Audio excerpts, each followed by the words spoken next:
vez más, hermanos, de nuevo. Feliz sábado de nuevo. Vamos a esta segunda parte, pues, que le había mencionado en la primera, de la serie de las 7 iglesias del Apocalipsis. Vamos a ver hoy la segunda parte y vamos a mencionar, en la primera parte estudiamos el mensaje introductorio del mensaje de la iglesia de Éfeso. En esta parte habíamos dicho que vamos a estudiar el mensaje de la iglesia de Mirna y el mensaje de la iglesia de Pérgamo. Vamos a orar antes de iniciar este estudio.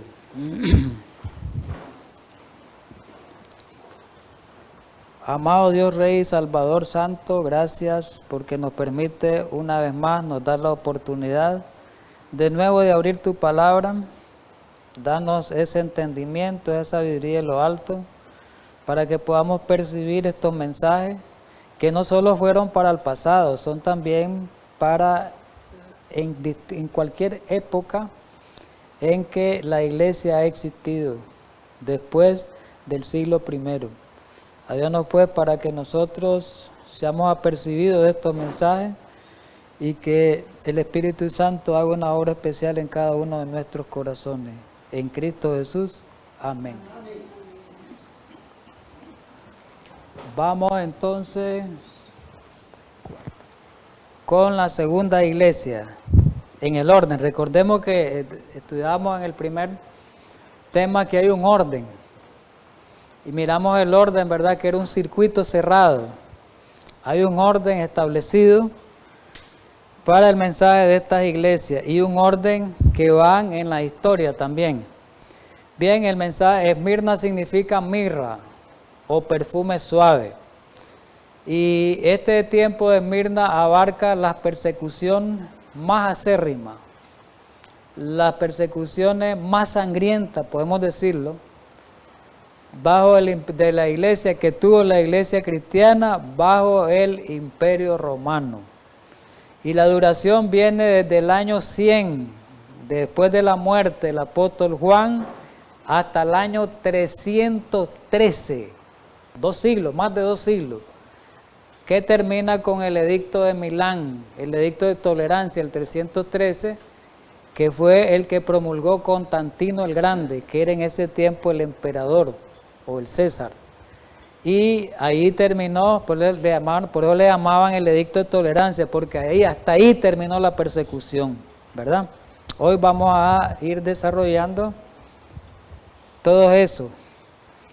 Ahí marcó el inicio, es decir, el final de este periodo culmina, el final de este periodo que es el año 313, culmina con ese edicto de tolerancia, es decir, con el fin de la persecución, que eso lo vamos a estudiar después, el inicio de este año 313 en el siguiente tema que es la iglesia de Pérgamo.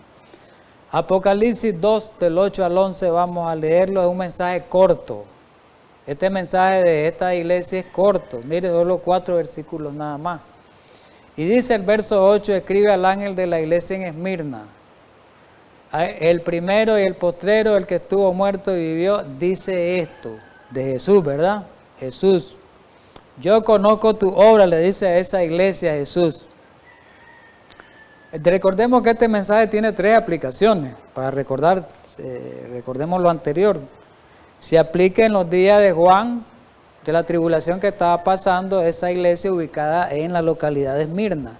Pero se aplica al período de la iglesia que acabamos de mencionar, desde el siglo 100 a 2 siglos de la iglesia, desde el siglo 100 hasta hasta el año 313. Y le dice, haces la evaluación de la iglesia, yo conozco tu obra y tu tribulación y tu pobreza, pero eres rico. Y la blasfemia es lo que dicen ser judíos y no lo son, sino sinagoga de Satanás. Versículo 10, no teman nada lo que vas a padecer. He aquí el diablo echará a alguno de vosotros en la cárcel, para que seáis probados, y esto es clave, está bien subrayadito, y tendréis tribulación por 10 días, que aplicando la regla día por año fueron 10 años. Esas persecuciones no son literalmente 10 días, fueron 10 años. Sé fiel hasta la muerte, y yo te daré la corona de vida. Versículo 11, otra promesa. El que tiene oído, oiga lo que el Espíritu dice a las iglesias. El que venciere no sufrirá daño de la segunda muerte. Interesante todo esto. Bien. Jesús conoce la aflicción y la pobreza de la iglesia de Esmirna. Recordemos algo, me retrocedo un poquito. Dos cosas tuvo Esmirna que sobresalieron en ella y fueron dos cosas muy tristes. Tribulación, persecución que conllevaba la muerte y pobreza material. Pero en esa condición de tribulación, de persecución y pobreza material, era rica espiritualmente esa iglesia. Contrario a la Odisea, que la Odisea es rico, supuestamente dice, pero que en realidad la Odisea es pobre, porque Cristo la describe como pobre. Vamos a seguir por adelante. Jesús conoce la aflicción y la pobreza de la iglesia de Esmirna. Recordemos en el periodo histórico la iglesia de Esmirna. Es verdad, literalmente la iglesia de Esmirna en los días de Juan fue pobre y fue perseguida. Pero al aplicarla, la segunda aplicación que da el periodo histórico entre el siglo 100 después de la muerte de Juan y el año 313, en esos 200 y pico de años, ahí hubo persecución. Esta iglesia padeció persecución atroz, las más grandes que hubieron, que infligió el Imperio Romano contra los cristianos. Y fue una iglesia, repito, muy pobre. Los miembros de esta iglesia estaban en terrible peligro. Esto es más o menos, hermanos, lo que va a pasarnos en el tiempo final a los adventistas. Por eso es bueno estudiar este mensaje, porque esa misma situación nos va a pasar a nosotros. Una tribulación grande, no dice Daniel 12:1 que viene un gran tiempo de angustia cual nunca ha habido, y Jesús dice que va a haber una tribulación tan grande. Ellos estaban pasándolo. Esta presión, decía, viene de afuera, es decir, de las exigencias de oración del emperador y de las calumnias de los judíos. Las presiones que tenían ellos no eran dentro de su iglesia, eran de afuera, por parte del Imperio Romano que los perseguía y por parte de los judíos que lo acusaban. Le levantaban falsas acusaciones los judíos. Esas falsas acusaciones eran llevadas a los tribunales y por esas falsas acusaciones los mataban. Vamos a seguir estudiando un poquito. Los cristianos en Esmirna vivían en una de las ciudades más ricas. Hablemoslo en el tiempo local de Juan. En el tiempo local de Juan era una ciudad rica, originalmente Esmirna, pero eran extremadamente pobres. Su pobreza física, material, era el resultado de la persecución. Era rico al principio, pero por la persecución y por la fe quedaron pobres como los valdenses. Y así nos va a pasar a nosotros. Nosotros recordemos, como adventistas del séptimo día, vamos a quedar en pobreza material, pero el que se salve, el que prosiga, va a tener una riqueza espiritual. Es importante esto. Su pobreza es el resultado de la persecución por la que pasaba la iglesia.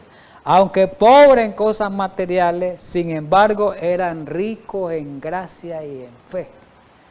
Que eso es lo importante. Así fueron los valdenses también. Se puede aplicar también en su aplicación a distintos periodos, ¿verdad? Muy bien. Deseado de toda la gente, nos da una pauta, una ayuda para que entendamos lo que vivió Esmirna y lo que vamos a vivir nosotros. La tentación y mensaje para en la actualidad nuestra. La tentación, la pobreza, la adversidad son las disciplinas que se necesitan para desarrollar pureza y firmeza. ¿Qué se necesita para desarrollar nuestro carácter? En otras palabras, en resumen, la prueba, que es la tentación, la pobreza. Con riqueza no desarrollamos carácter. La pobreza y la adversidad, los contrarios. Cristo pasó por esta etapa. Los discípulos de Cristo en la época primitiva pasaron por esta etapa. Y los discípulos de Cristo en todas las edades han pasado por esa situación. Vamos a la aplicación histórica. Ya leímos un poquito de la histórica, pero lo vamos a ver con más detalle aquí. En Comentario Bíblico Adventista, en el tomo 7, oigamos bien, en la página 762 nos da una descripción un poco detallada, oiga bien, vamos a leerlo, Comentario Bíblico Adventista, repito, tomo 7 páginas, 762, nos da una descripción detallada de este periodo. Un poquito más detalle, las miramos un poquito ahorita así, a grosso modo general. El periodo histórico correspondiente a la iglesia de Esmirna puede considerarse que comienza a fines del siglo I, año 100, después de la muerte de Juan, y continúa hasta aproximadamente el año 313. Quiero decirles algo, hermano, antes de seguir. Se me había olvidado decir esto. Que estos periodos de la iglesia, óigase bien, para los que me están viendo aquí, hermano, no tienen una cronología exacta. Puede ser que la fecha salte años, no hay una cronología exacta, pero se toman ciertos parámetros. Puede ser que abarque un poco más de tiempo o puede ser que abarque un poquito más de tiempo. Es decir, el tiempo lo puede uno estirar o lo puede encoger, así, por así decirlo. Pero más o menos esos son los tiempos, las pautas del tiempo, el que estamos tratando de estudiar, para que cuando lo busquen dicen, no era el año, pero este es, ya en mayor consenso, esta es la aplicación pero del tiempo. Pero repito, no hay un tiempo cronológico exacto como la profecía de las 70 semanas, como la profecía de las 2300 tardes, 1844. No hay, no es exacto. Dice uno, el siglo 100 o el año 313 o 1798, etc. Solo les digo eso. Cuando el emperador Constantino favoreció la causa de la iglesia, ¿verdad? Así fue, perdón, y continúa hasta aproximadamente el 313, cuando el emperador Constantino favoreció la causa de la iglesia. Estoy repitiendo. En este periodo, no lo leo literal, hubieron muchas persecuciones en este periodo, hubieron varios emperadores en estos más de 200 años, y todos esos emperadores persiguieron. Con la diferencia, ya hay nombres, que algunos dieron unas persecuciones intermitentes, no tan fuertes, pero los últimos fueron las más sangrientas, los últimos 10 años que vivió el periodo de esta iglesia. Miremos bien.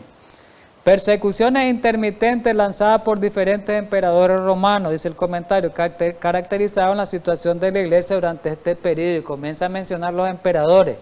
El emperador Trajano, famoso, del año 98 al 117. ¿Ves? Trajano. Posiblemente Trajano entonces fue en el tiempo que vivió Juan, creo que Domiciano y Trajano. Por ahí pues hay que ubicarlo en la historia. Adriano, ahí aparece el año 117-138, aproximado. Marco Aurelio, otras persecuciones, el año 161-180. Fueron persecuciones esporádicas. De pronto perseguían, de pronto las suspendían, esporádicas e intermitentes. Pero, dice, la primera persecución general y sistemática que no se detuvo contra los cristianos fue la obra de Decio y Valeriano.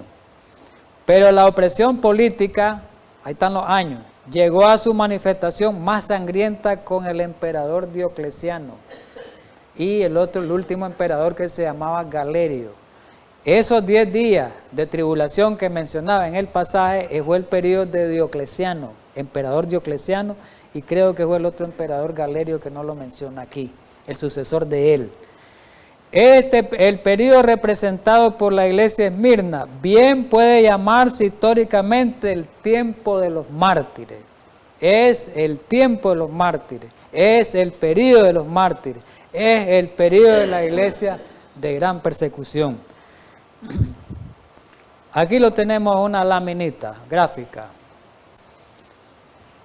Después que muere Juan, aparece en la imagen el año 100 hasta el año 313, la era de persecución.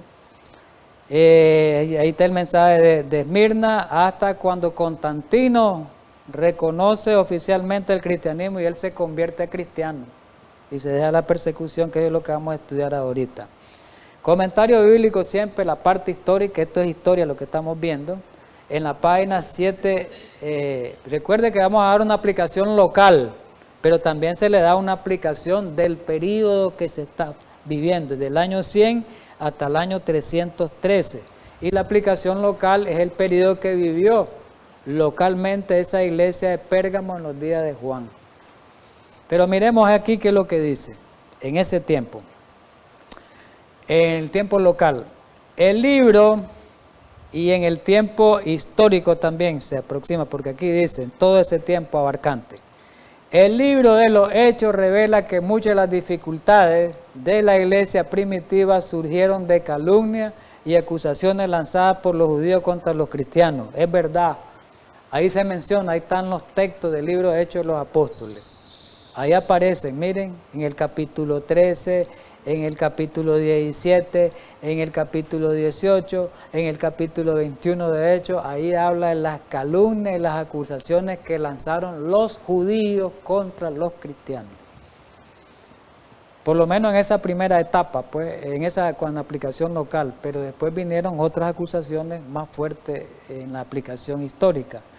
La sinagoga, ustedes recuerdan, la sinagoga era el lugar donde se reunían, ¿verdad? Jesús visitaba la sinagoga los sábados. Los sábados se reunía la iglesia, se reunía la congregación en la sinagoga. En 10 semanas podían ocupar la sinagoga para otras cosas que tuvieran que ver tal vez con juicio, cosas así, pues. Pero los sábados era reunión en la sinagoga. Los 10 semanas creo que ya había instrucciones también y un sinnúmero de cosas. La sinagoga como centro de vida comunal judía, sin duda, donde se trataban los problemas de la comunidad, sin duda fue el lugar donde se tramaron muchas intrigas contra los cristianos. Estos centros judíos llegaron a ser literalmente sinagoga de Satanás o del acusador. Entonces miremos, ¿por qué se le llama sinagoga de Satanás? Porque lo ocuparon los cristianos en ese tiempo, la sinagoga, hacían juicio hacían acusaciones, hacían reuniones, hacían asambleas y acusaciones contra los cristianos y los llevaban a las autoridades para que los mataran. Falsas acusaciones para que los mataran, por eso dice sinagoga de Satanás. Los cristianos estuvieron pues constantemente sujetos durante 2 siglos, que es lo que vamos a estudiar, a la posibilidad de ser súbitamente arrestados y ejecutados a causa de su fe, los acusaba. ¿De qué los acusaba? De lo que nos van a acusar los adventistas ahorita en este tiempo. Por eso este mensaje es importante estudiarlo y entenderlo. Mire de qué los acusaba, se va a repetir esta historia. Por eso la profeta dice que hay que estudiar la historia de la iglesia primitiva, porque esa historia se va a repetir.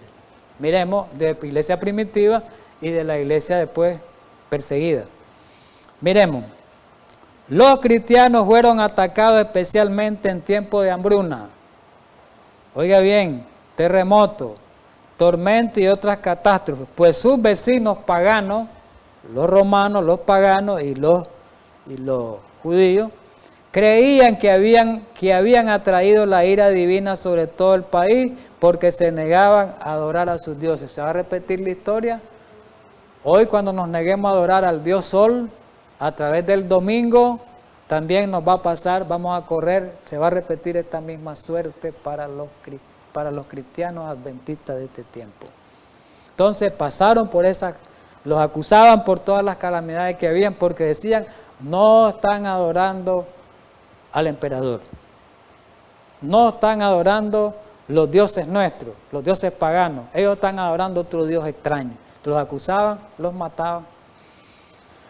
Y aquí el conflicto de los siglos, ustedes ya han leído, algunos hermanos que han estudiado el conflicto de los siglos, en la página 43, la fe de los mártires se llama ahí.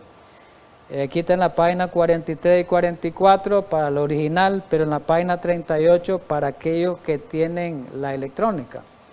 Y dice ahí en conflicto, la historia de la iglesia primitiva atestigua que se cumplieron las palabras del Salvador. Recuerden que Jesús en el sermón, último sermón, el sermón profético, dijo que la iglesia iba a ser perseguida, ¿verdad que así dijo? Que iba a ser perseguida. Y no solo se refirió a aquel tiempo, también en este tiempo. Y ahí se cumplió la primera vez. Ahí se cumplió, tuvo la primera aplicación las palabras de Jesús cuando dijo que iba a ser perseguido por causa de su nombre. Los poderes de la tierra y el infierno se coligaron para atacar a Cristo en la persona de sus discípulos. Encendióse el fuego de la persecución. Los cristianos fueron despojados de sus posesiones, ¿ves? Por eso la iglesia era pobre. De sus posesiones y expulsados de sus hogares. Localmente se fue el tiempo cuando tuvieron que huir en las iglesias locales a las catacumbas, debajo de los subterráneos, a las cuevas huían. Y ahí algunos tenían sus hogares, ¿verdad? En el tiempo, en la aplicación a la iglesia local de Esmirna local en los días de Juan. Pero ya en los tiempos, la aplicación histórica, que ya del siglo, todo lo que es el siglo II en adelante, ahí pues, dice aquí, que estas persecuciones empezaron bajo el imperio de Nerón, cerca del tiempo del martirio de Pablo. Continuaron con mayor o menor furia por varios siglos. Los cristianos eran inculpados calumniosamente de los más espantosos crímenes y eran como la causa de las mayores calamidades, ya lo miramos en el comentario bíblico, hambre, peste, terremotos. Se les condenaba como rebelde contra el imperio, enemigo de la religión y azote de la sociedad, dice el escrito. Y dice aquí la manera como estaban. Dice, muchos eran arrojados a las fieras o quemados vivos, ¿verdad? En los anfiteatros, recordemos en los estadios, ahí los llevaban. Algunos eran crucificados, a otros los cubrían con pieles de animales salvajes y los echaban a la arena para ser despedazados por los perros. Grandes muchedumbres solían reunirse para gozar de semejantes espectáculos y saludaban la agonía de los moribundos con risotada y aplausos. Conflicto de los siglos, hermanos. ¿Qué les parece? Ahora la aplicación espiritual. En Romanos 8 del 38 y 39, Pablo dijo algo. Dijo Pablo, por lo cual estoy seguro que ni la muerte, ¿verdad?, ni la vida, oigamos bien, ni ángeles, ni principados, ni potestades, ni lo presente, ni lo porvenir. Versículo 39, ni lo alto, ni lo profundo, ni ninguna otra cosa creada nos podrá separar del amor de Dios que es en Cristo Jesús, Señor nuestro. Estas palabras del apóstol se cumplieron en la iglesia de Esmirna. Literalmente, acusados atrozmente, perseguidos atrozmente, asesinados atrozmente, ellos nunca se doblegaron. Su fe se mantuvo inerte, intacta. Fue una fe verdadera. Esa es la fe de los mártires. Esa es la fe de los mártires. Eso es lo que nosotros tenemos que aprender, eso, la fidelidad de ellos. La fidelidad de ellos en medio, no hermano, no es lo mismo ser fiel pacíficamente en tiempos de paz que ser fiel cuando venga el momento duro, hermano. No es lo mismo ahorita tranquilo, estamos aquí, guardamos el sábado tranquilo aquí todito y sin embargo ni lo guardamos bien muchas veces. Pero en ese tiempo cuando guardemos el sábado va a ser, ahí sí vamos a recordar esas lecciones del tiempo de Esmirna. ¿Entienden? Entonces el mensaje de la iglesia de Esmirna todavía se aplica a los cristianos que sufren bajo las presiones de la vida o la presión de la oposición. El consejo de Jesús para ellos, ¿cuál era? Dejen de temer. Yo estoy en el control, no hay nada en la vida o en la muerte, en el tiempo o en la eternidad. Nada ni nadie pueden separarlos de mi amor, dice el comentario. Qué importante es esto. Hay promesas del vencedor, hay promesas también. Todos los mensajes a las iglesias, hermanos, hay promesas. Todito. ¿Por qué?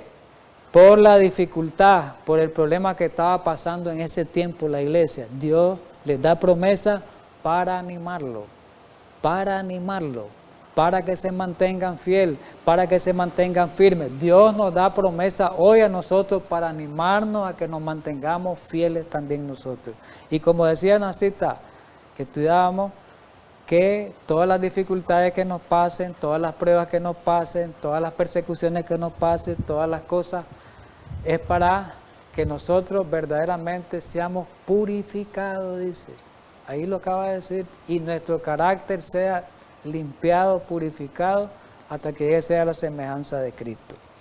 Muy bien. Apocalipsis 2, 10 y 11 es la promesa del vencedor. No temas en nada lo que vas a padecer. Mire las palabras de Jesús para ese tiempo y son para nosotros también este tiempo. No temas en nada lo que vas a padecer. Jesús lo sabía desde antes que ocurriera eso. He aquí, el diablo echará a alguno de vosotros en la cárcel. Se cumplió literalmente eso. Para que seáis probados, se cumplió. Y tendréis tribulación por 10 días. Se cumplieron esos 10 años. Desde el año 303 hasta el 313. Y le dice Dios a esa iglesia, sé fiel hasta la muerte. Aunque mueran conmigo. ¿Y qué te voy a dar yo? La corona de la vida.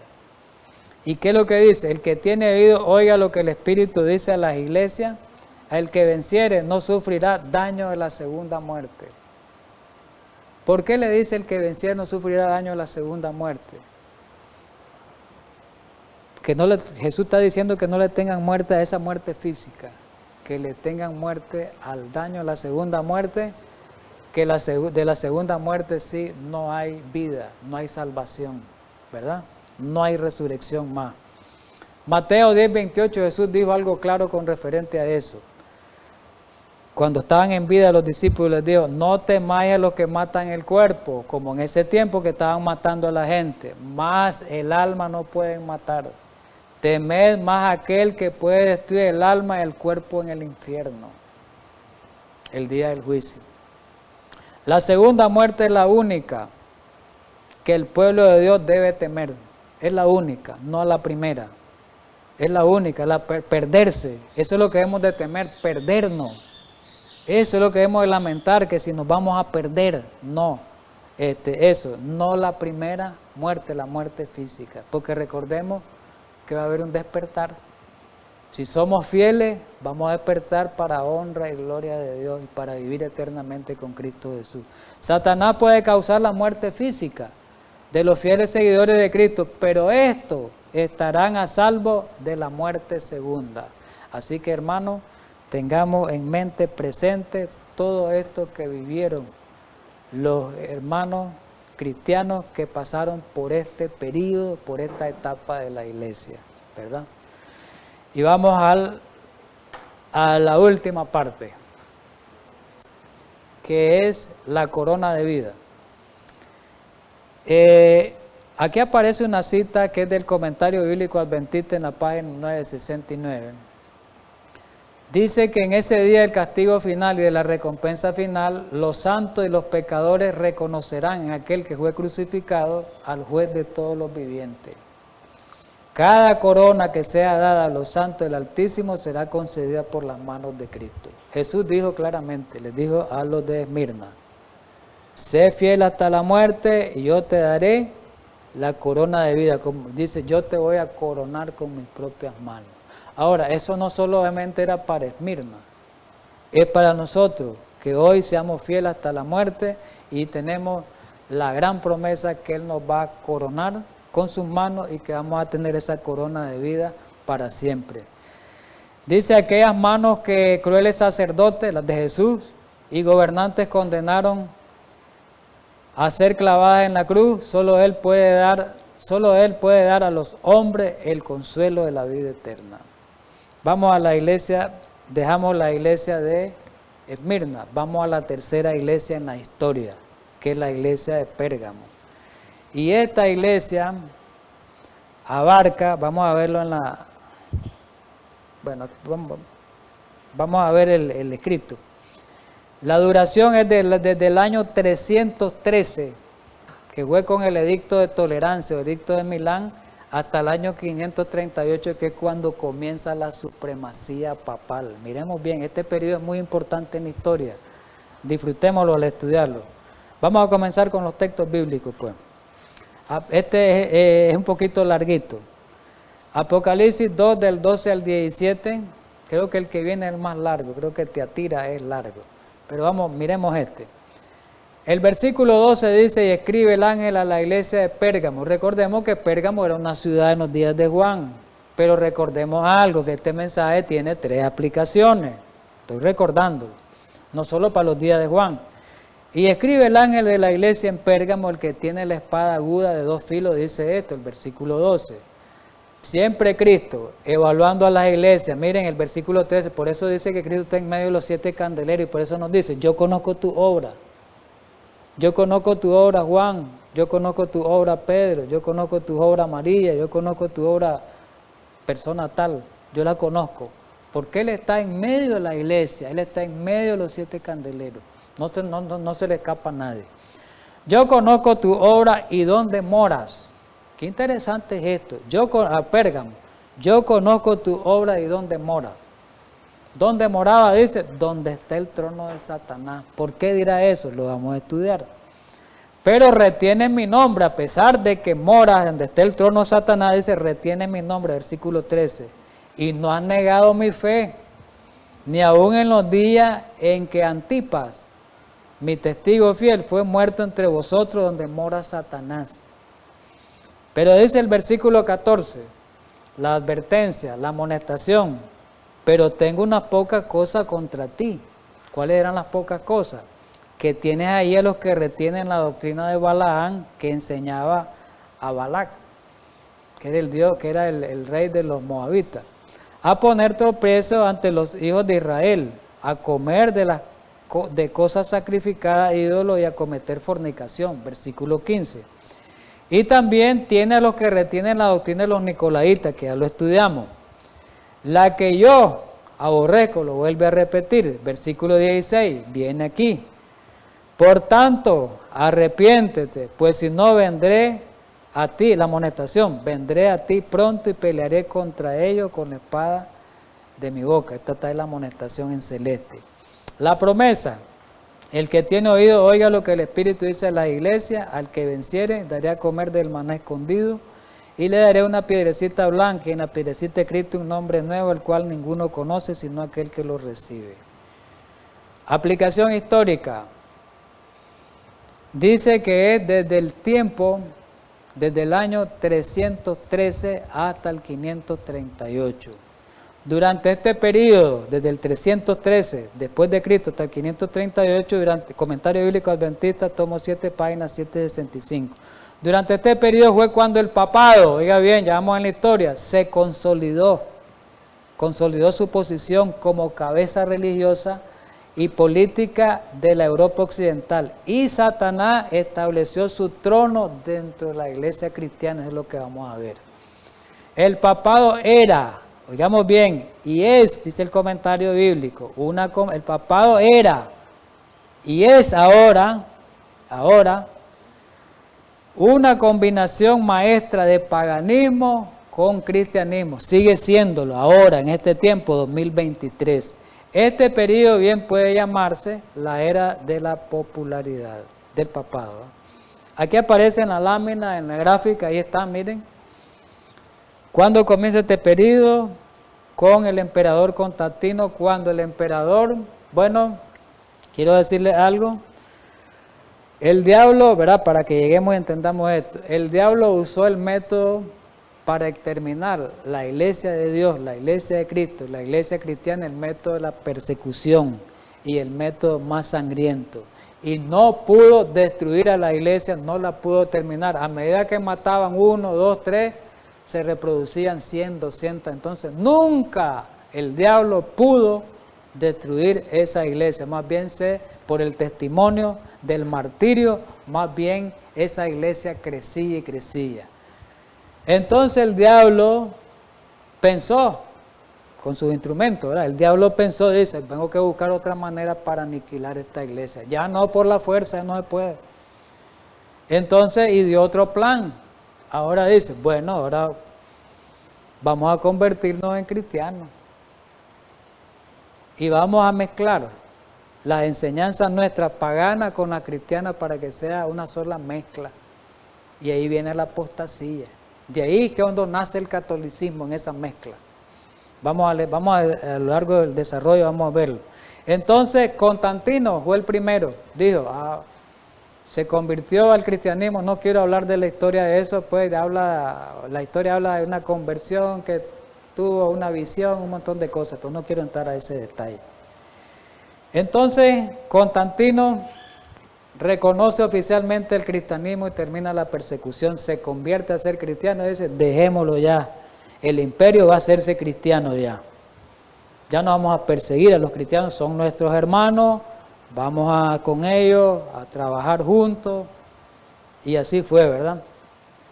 Entonces en la tercera iglesia se conoce como la era de apostasía, cuando el papado ya comenzó a iniciarse, el sistema católico comenzó a tomar fuerza. Claro que el papado tomó la mayor fuerza, recordemos, el año 538, eso es indiscutible, pero aquí se fue gestando el papado, su origen se fue desarrollando hasta llegar al 538 y después desarrolló su obra mayormente macabra, que es la persecución acérrima. Ahí, hermano, en ese periodo se une la iglesia con el Estado, se va uniendo, hay una fornicación apocalíptica. En ese tiempo, hermano, se producen las leyes dominicales. Recordemos en qué año fue la primera ley dominical. Año 321, ya estaba este periodo, ¿verdad? Ya estaba este periodo. Ahí se introduce la idolatría, óigase bien, se comienza la adoración idolátrica. Roma elimina toda oposición, ¿verdad? Y llega hasta el año 538 cuando se establece el papado. Vamos a ver el elogio que Cristo hace a esta iglesia, el elogio. Cristo la elogia primeramente. Miremos el elogio, versículos 12 y 13. Y escribe el ángel de la iglesia en Pérgamo, al que tiene la espada aguda de 2 filos, dice esto: yo conozco tu obra y dónde moras, donde está el trono de Satanás, pero retienes mi nombre y no has negado mi fe, ni aun en los días en que Antipas, oiga bien, mi testigo fiel, fue muerto, Antipas, entre vosotros, donde mora Satanás. Muy bien, comentario bíblico, la parte histórica, miremos lo que comenta en el tomo 7, 765 de esto. Primero miremoslo desde el punto de vista local en los días de Juan. Primero miremos a Pérgamo en los días de Juan y después en el periodo histórico, del 313 al 538. Miremoslo aquí. En los días en que Juan escribió estas palabras, los cristianos sufrían intensas persecuciones en ese tiempo. ¿Por qué? Por negarse a adorar al emperador Domiciano. Oiga bien, por negarse a adorar al emperador Domiciano. Entonces, quien insistía en ser adorado como Señor y Dios. Quiero decirles algo un poquito. Habían templos donde se adoraban a estos emperadores. Y la ley era de que una vez al año, creo que ahí va a salir en el escrito, pero lo voy a adelantar, una vez al año tenía que ir a adorar todo romano al emperador, encender incienso y hacer su adoración. Y como resultado se le daba un certificado. El que no tenía ese certificado iba a ser muerto, porque no adoró al emperador. Ese era un problema serio para los cristianos en ese tiempo. ¿Qué es lo que va a pasar con nosotros en este tiempo? Con la ley dominical, igualito. Se fija que todos los mensajes de la iglesia también se aplican en los diferentes tiempos. Y dice, Pérgamo también era la capital de Asia Menor, el centro de las religiones de misterio, esta es historia. Tenía muchos templos paganos. Su designación como el lugar donde está el trono de Satanás resultaba muy apropiado. ¿Por qué le dice Dios a la iglesia que mora donde está el trono de Satanás? Claro, ahí no estaba el templo del diablo, que tenían que adorarlo al diablo a través del emperador. Ahí está el trono de Satanás. Por eso Dios le dice, tú estás ahí morando en medio donde está el trono de Satanás. ¿Qué clase de problema que tenía esa iglesia, hermano? Igual a lo que vamos a tener en el tiempo final. Porque en el tiempo final lo que se va a adorar es el Dios Sol se va a adorar al diablo a través del día del sol. Aquí se está adorando al Dios Sol también a través del emperador. Lo mismo, se va a repetir la historia. Ahora, ahí sale un Antipas. Porque dice, donde está el trono de Satanás, dice el versículo 13, pero retiene mi nombre y no has negado mi fe, ni aun en los días en que Antipas, mi testigo fiel, fue muerto. De ese Antipas hay alguna historia que habla de referente a él. Uno dice que fue un personaje, lo vamos a leer, que fue perseguido por negarse y fue muerto después por negarse a adorar al emperador. Pero también los Antipas, después lo vamos a leer, en la aplicación ya histórica, dice que era todo lo que se le oponían al sistema católico romano. Primero en los días de Juan fue literal, el Antipa. Vamos a leerlo mejor, me estoy adelantando. La aplicación literal, Comentario Bíblico Adventista, tomo 7, página 765. En los días de Juan, ¿quién era el Antipa en los días de Juan? Algunos comentarios sostienen que un cristiano llamado Antipa había sido martirizado, muerto por su fe antes en Pérgamo, quizá por negarse a adorar al emperador. Vamos a la aplicación figurada, que fue en los días del año 313, vamos a ver la aplicación hasta el año 538, que ya está el sistema católico, ya el papado se va desarrollándose. ¿Quiénes eran los Antipas en ese tiempo? Antipas no era una persona en ese tiempo, no era una persona, sino una clase de hombre opuesto a los obispos, a los papas. Entonces los Antipas eran todos los que se le oponían a los obispos y los papas. Eso era. Los cristianos verdaderos, pues, ¿verdad? Y que ellos padecieron martirio en Constantinopla y Roma, donde los mataban por su fe. Vamos a avanzar. Vamos a la amonestación de esa iglesia. 2, 14 y 15. Pero tengo contra ti unas pocas cosas, que tienes ahí a los que retienen la doctrina de Balaán, que enseñaba Balac, ¿verdad? Y el versículo 15 dice, y ahí habla pues de los sacrificios y esto, que retienen la doctrina de los nicolaitas. Habían dos problemas que estaba pasando esta iglesia. Y los problemas eran internos. Además de que tenían el problemón serio de que los perseguían por adorar al Dios emperador. ¿Verdad? Perdón, eso era en el tiempo de Juan, eso era en el tiempo local. Pero en el tiempo de la Edad Media, en el tiempo de la edad del año 313 al 538, ahí, en ese periodo, es que hubieron algunos que todavía retenían la doctrina de los nicolaitas internamente en la iglesia, que no ocurrió en Efesios. La iglesia de Efesios se opuso, esto no, esto la retuvieron, vamos a hablar de eso, y retuvieron la doctrina que enseñaba Balac, vamos a ver qué significa eso. O sea, tiene, repito, aplicación local en los días de Juan, vuelvo a repetir, y la aplicación histórica en los días del 313 al 538. Estoy haciendo una repetición de los dos periodos, hermano. Miremos algo. ¿Por qué menciona Balaam? Ya los nicolaitas ya sabemos. ¿Por qué hace mención de Balaam? Para entender lo que pasó con Balaam, que ya lo hemos leído, hay que estudiar el Antiguo Testamento. Hay que estudiar lo que ocurrió, qué hizo Balaam, quién era Balaam. Dice que Balaam, dice la historia, no voy a leer tantos pasajes, la Biblia y la historia, dice que era un profeta de Dios, pero que después Balaam, ya sabemos la historia, algunos que hemos leído, dice que Balaam, por querer tener tesoros de este mundo, por querer tener plata, por querer tener el oro de este mundo, por querer tener el beneficio de este mundo, el diablo lo enredó. Y ya, en vez de ser profeta de Dios, se puso del otro lado, se fue del lado de los paganos, idólatras. Y él fue el causante. No voy a leer toda la historia, hermano, porque es largo. Lo único que vamos a ver, ¿por qué dice Balaam? Porque él fue el causante de que los israelitas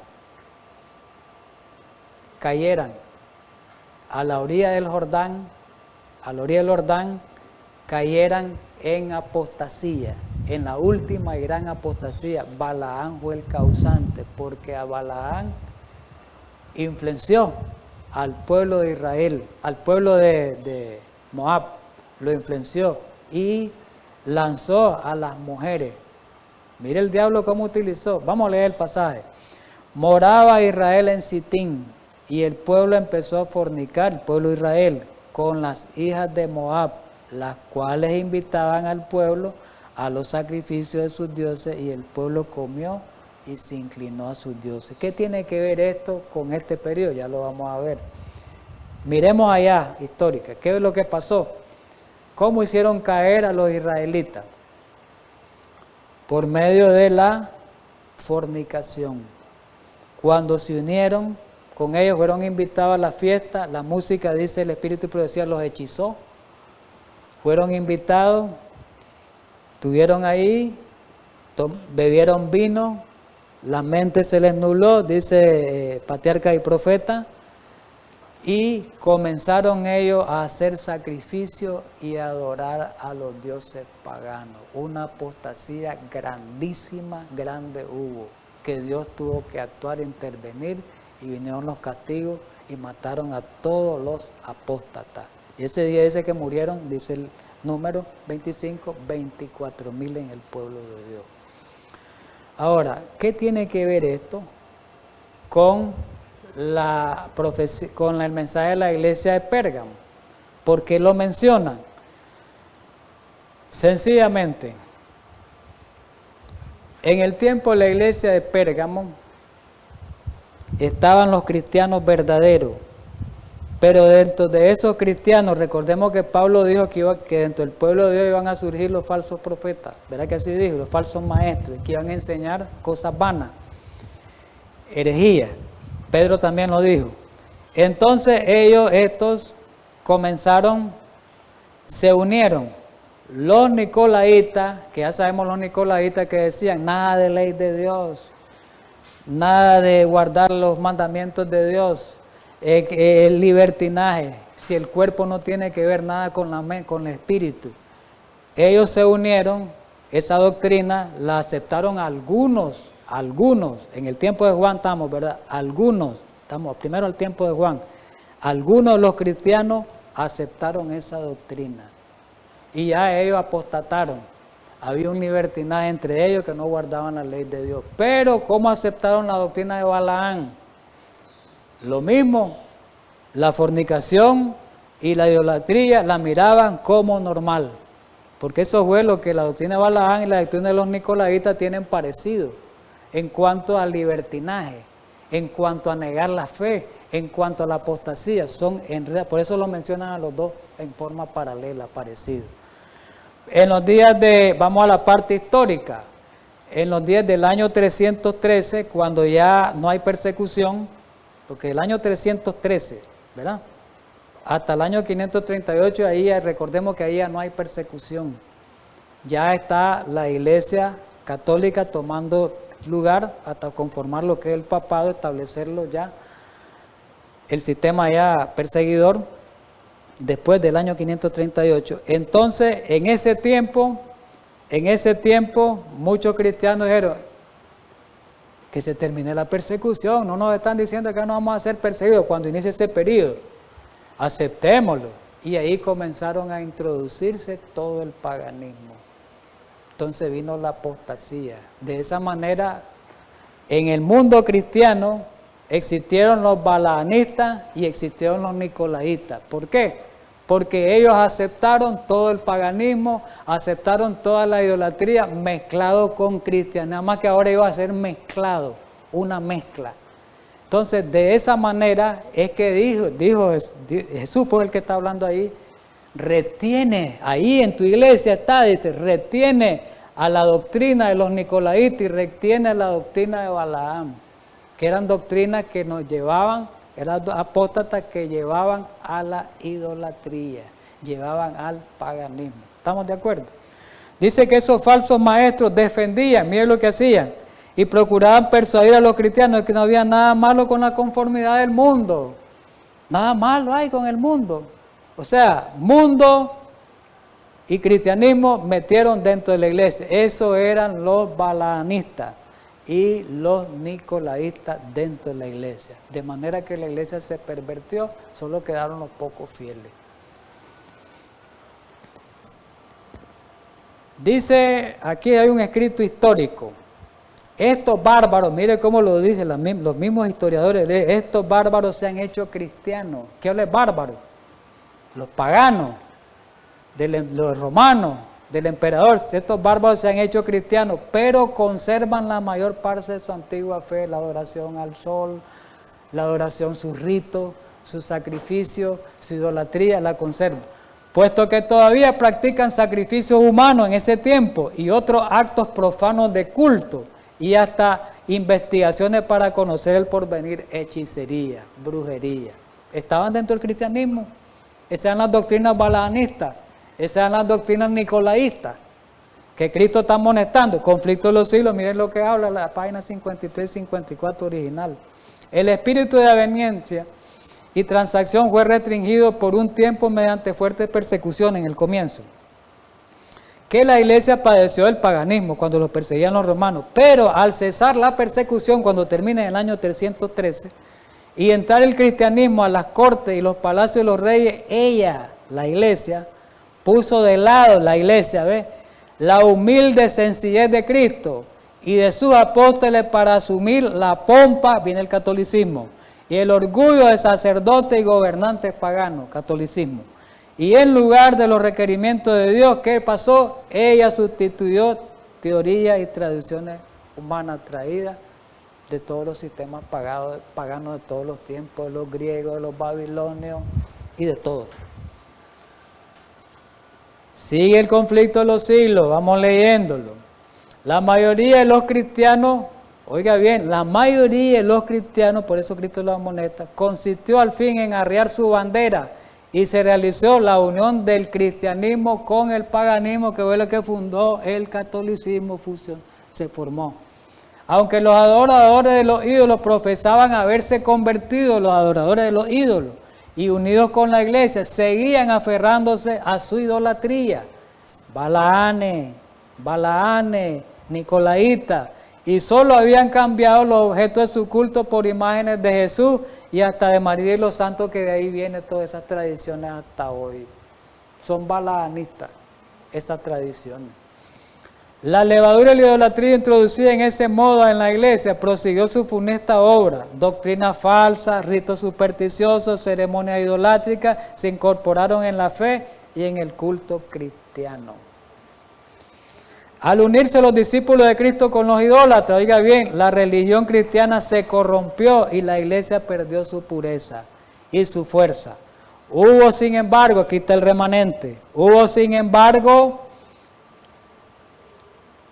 creyentes que no se dejaron extraviar por esos engaños y adorando solo a Dios se mantuvieron fieles al autor de la verdad. ¿Qué les parece? Conflicto de los siglos sigue. Viene aquí ya lo del obispo de Roma. A fin de asegurarse honores y ganancias mundanales, la iglesia fue inducida a buscar el favor y el apoyo de los grandes de la tierra. Y habiendo rechazado de esa manera a Cristo, tuvo que someterse al representante de Satanás, el obispo de Roma. La amonestación que dice Jesús, por eso Jesús le dice esa amonestación, le dice, mire, igual que la que le dio parecida a Éfeso. Por tanto, arrepiéntete, pues si no, arrepiéntete de ese paganismo, arrepiéntete de esa apostasía, arrepiéntete de esa idolatría, de esas supersticiones. Pues si no, vendré a ti pronto y pelearé contra ellos con la espada de mi boca. Y vamos a la promesa del vencedor. El que tiene oído, oiga lo que el Espíritu dice de la iglesia. Ahora viene la promesa. A esos pocos vencedores que estaban ahí, esa era la promesa, para los pocos vencedores, no para todos los apóstoles. Al que tiene oído, oiga lo que el Espíritu dice de la iglesia. El que venciere, daré de comer el maná escondido y le daré una piedrecita blanca, y en la piedrecita escrito un nombre nuevo, el cual ninguno conoce sino aquel que lo recibe. Vamos a la aplicación local en ese tiempo. Los falsos maestros en Pérgamo defendían el comer los alimentos paganos, aplicación local e histórica, paganos sacrificado a ídolos a fin de obtener un certificado de evitar la muerte. Bueno, eso era en el tiempo en el tiempo local, en los tiempos del día de Juan. Recordemos que se le daba el certificado solamente al que adoraba. Tu certificado era la vida, esa era garantía de la vida, era un pasaporte de que tenían vida. Entonces, ¿por qué Jesús le dijo eso a esa iglesia? Y se lo dice en la parte histórica también, en la iglesia después de Constantino. Jesús le dice, mira, te voy a dar el maná escondido. ¿Por qué? Porque recordemos algo de que esa gente comía, la gente de ese tiempo, comida sacrificada a ídolos. Y Cristo dice, no, comida sacrificada a ídolos no, yo te voy a dar de comer el maná verdadero. Y dice que el ángel me dijo, Apocalipsis 19, está la promesa que vamos a comer el maná, todos sabemos eso y lo hemos estudiado algunas veces, donde dice que en la cena de la boda del Cordero, ahí sí vamos a comer el maná verdadero. Y ahí se va a cumplir literalmente esa promesa que está en la iglesia de Pérgamo a los vencedores. Pero también dice que le da una piedrecita blanca. Y las piedrecitas blancas se usaban como trofeo para varios propósitos, como tenía un nombre inscrito que le daban derecho, honor a privilegios especiales, inclusive dice a los festivales públicos. Y en la aplicación que se va a dar, pues nos va a dar derecho a entrar a las puertas de la ciudad, derecho para participar en el banquete celestial, derecho al árbol de vida, vamos a ser jueces, reyes, sacerdotes, vamos a obtener la heredad para vida eterna, para siempre, vamos a tener el privilegio de estudiar la ciencia de la redención por la eternidad y estudiaremos los misterios del universo. Todo eso, esa piedrecita nos da ese derecho, esa piedrecita. Muy bien, que era como el certificado que le daba el derecho a la vida que tenían los paganos. Decía, aquí Dios le da el verdadero significado a la piedrecita y el verdadero derecho que debemos de tener como cristianos. Terminando, ya sabemos que el nombre nuevo representa una nueva identidad. El nombre nuevo representa un carácter nuevo. El nombre nuevo representa en la Biblia una nueva relación con Cristo. Por eso Cristo cambió el nombre, no lo vamos a leer literalmente, a varios hombres en la antigüedad. Recordemos la experiencia de Jacob, que le cambia el nombre a Jacob, cuando Jacob verdaderamente se arrepintió y cambió de vida. Ya no le llamó el engañador, que era el nombre de Jacob, sino que le llamó Israel el vencedor, porque ya Jacob entró en una nueva etapa, una nueva experiencia, lo mismo Abraham. Y lo mismo dice en el Apocalipsis 14:1, los 144,000 tienen el nombre escrito de Cristo en la frente, porque van a tener una experiencia nueva, han tenido una experiencia nueva en sus vidas. Ojalá Dios quiera, hermano, que este mensaje nos sirva a todos. Todas estas lecciones hay que aprenderlas porque son también para este tiempo. Que Dios nos ayude, nos guarde y nos dé su bendición a esta hora. Vamos a orar. Querido amado Padre Celestial, gracias en esta mañana por haber estudiado tu palabra, esta parte de Apocalipsis. Permite que sea una gran bendición para nosotros. En Cristo Jesús. Amén.